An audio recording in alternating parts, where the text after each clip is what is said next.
Jai Hind. Well, a deep shocking news of assassination attempt of Trump is trending. I don't want to get into like who did it and the politics behind this violence. What I'm wondering here is the security protocols of the America.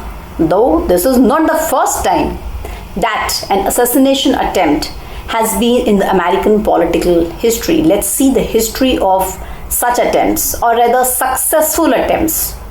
In 1865, the 16th President of America, Mr. Abraham Lincoln, was murdered. In 1881, the 20th President, James Abraham Garfield, was assassinated. In 1901, the 25th President, William McKinley, was also killed. In 1963, John F. Kennedy was killed, who was the 35th President. He was killed while he was riding on the presidential motorcade. And in 1968, Robert Francis Kennedy, his brother, who was leading candidate, was also killed. Now, these are the successful killings of American political history, which does indicate violence to influence the electoral conduct. Can we also have some attempted killings on the similar lines? My team did a good job in getting me some details.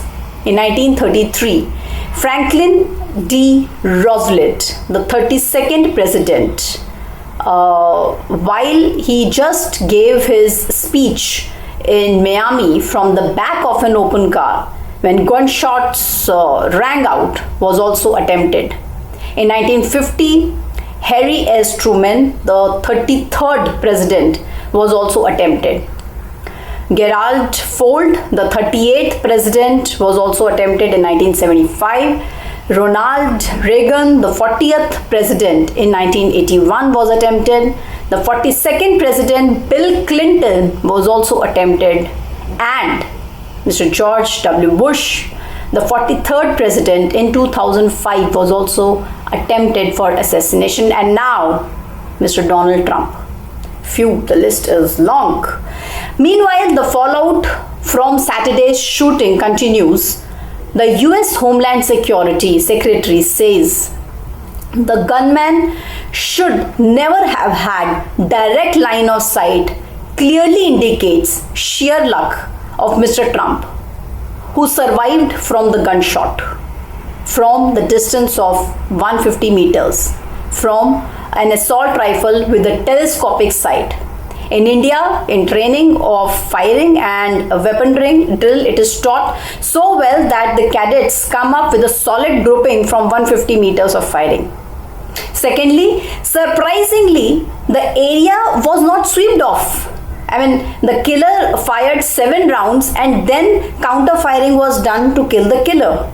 We also see the unorganized, clumsy movements of the people and lack of preparedness by the team of Mr. Trump.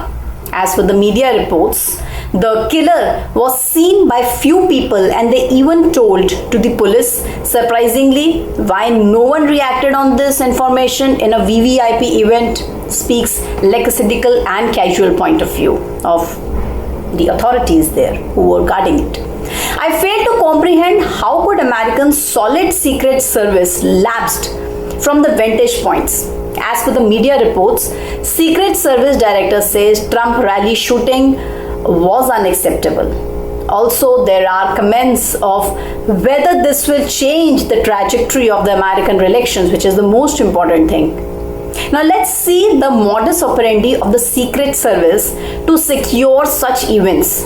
The Secret Service launches advanced teams composed of agents and other specialist personnel to each of these sites to assess the security needs, and then they build the security plan. That plan typically includes additional Secret Service personnel, local and even state law enforcement officers, as well as technical assets that could include canines, ballistic armor, helicopters, and even SWAT teams. If it is near to the water, even boats are arranged. Once everything is in a kind of order or in a place, resources requests are made and the Secret Service surges, personnel and materials to each and every site. Like for example, if there are 8 sites, the Secret Service has to send motorcade package of cars to each of these sites. This coordination occurs with state and local counterparts who also provide input into the security plan. Now, since they are the local experts and provide additional resources to support the visit, everything is kind of coordinated.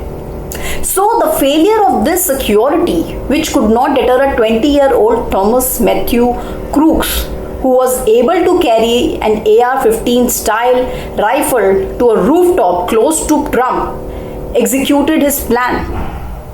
Now this debate can be between Republican and Democrats, like we can see on social media, who would have got it done without, for whatever reasons. There can be numerous conspiracy theories. This will continue till the election of America, takes place. But my question here is now, why people want to kill Trump? He has been professing to end the war, Russia-Ukraine war. He knows the enemy is China and not Russia. And once the war ends, the money, the billions of money that is flowing in the lobbying of this war, discussions of this war, will come to an end.